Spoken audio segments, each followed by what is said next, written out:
Thunder Cake by Patricia Polacco. On sultry summer days at my grandma's farm in Michigan, the air gets damp and heavy. Storm clouds drift low over the fields. Birds fly close to the ground.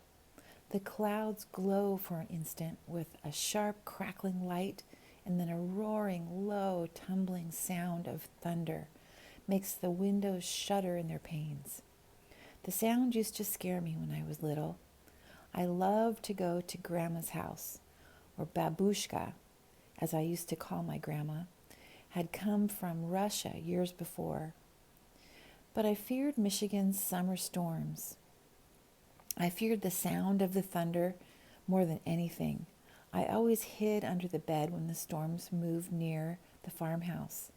This is the story of how my grandma, my babushka, helped me overcome my fear of thunderstorms.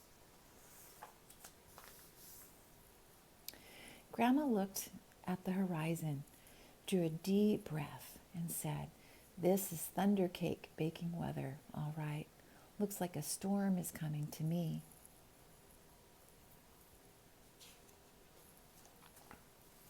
"Child, you come out from under that bed.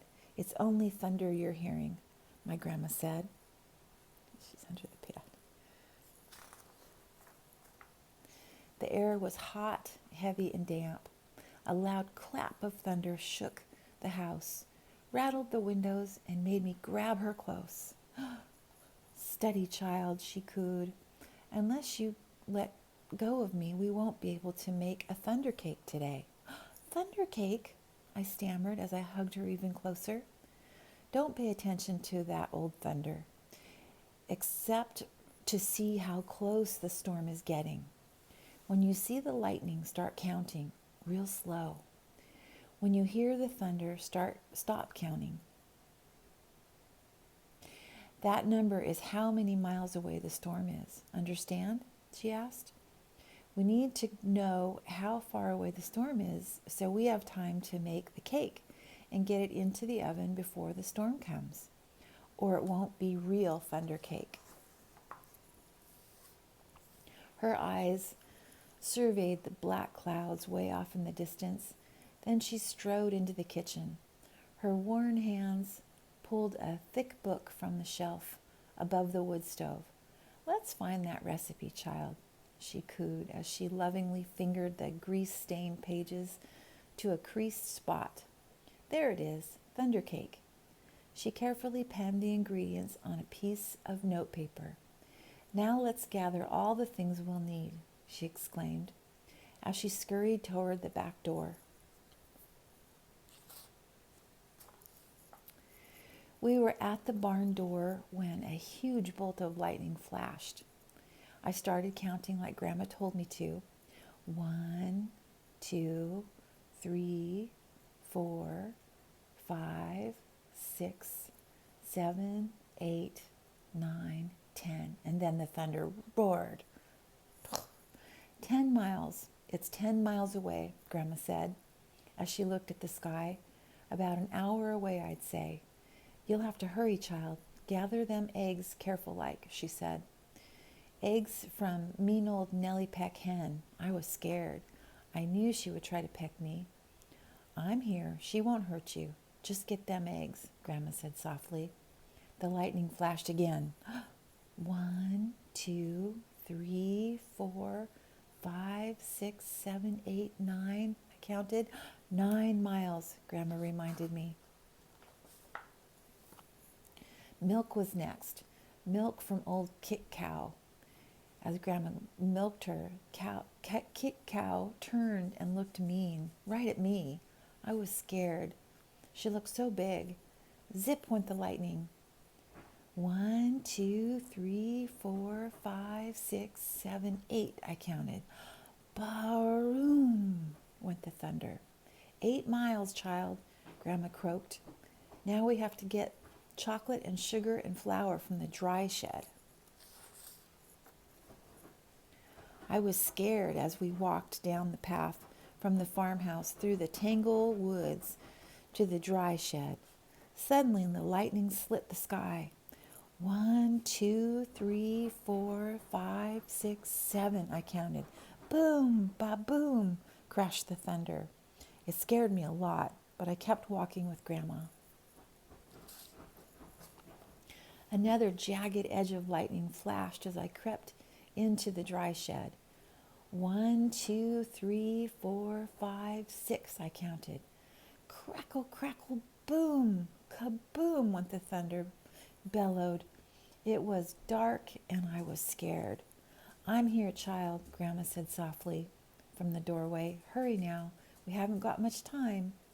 We've got everything but the secret ingredient. 3 overripe tomatoes and some strawberries, Grandma whispered as she squinted at the list. I climbed up high on the trellis. The ground looked as a long way down, and I was scared. I'm here, child, she said. Her voice was steady and soft. You won't fall.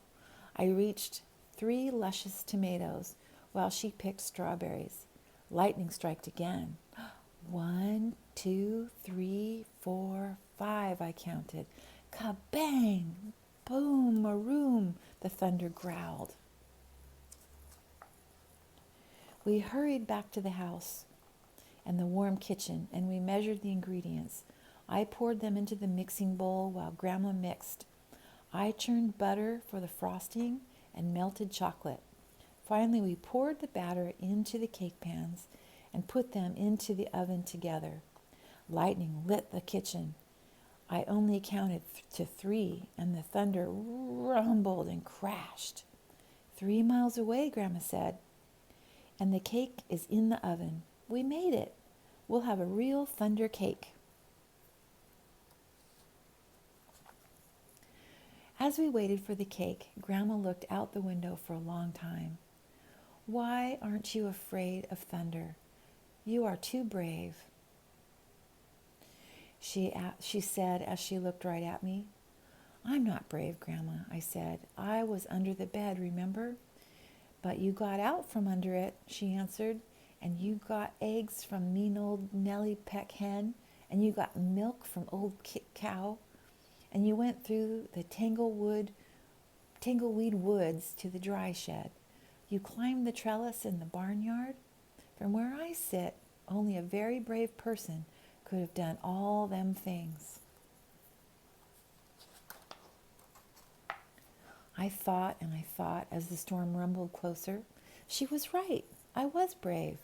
Brave people can't be afraid of a sound, child, she said, as we spread out the tablecloth to set the table. When we were done, we hurried into the kitchen to take the cake out of the oven. After the cake had cooled, we frosted it. And just then the lightning flashed, and this time it lit the whole sky. And even before the last flash had faded, the thunder rolled and boomed and crashed. Ba-room, boom. Just above us, the storm was here. Perfect, Grandma cooed, just perfect. She beamed as she added the last strawberry to the glistening chocolate frosting on top of our thunder cake.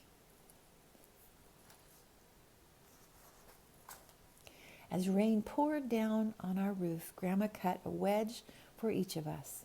She poured us steaming cups of tea from the samovar. When the thunder roared above us so hard, it shook the windows and rattled the dishes in the cupboards. But we smiled and ate our thunder cake. And from that time on, I never feared the voice of thunder again. And here's the recipe for thunder cake. It says cream together 1 at a time, 1 cup shortening, 1 3/4 cups sugar, a teaspoon of vanilla, 3 eggs, 1 cup cold water, some pureed tomatoes. You sift together the cake flour, the cocoa, and the baking soda and the salt. Mix it together and put it in 2 pans at 350 degrees for 35 to 40 minutes. Frost with chocolate butter frosting and top with strawberries. And enjoy a thunder cake. The end. There you go. Have a good day. Bye-bye.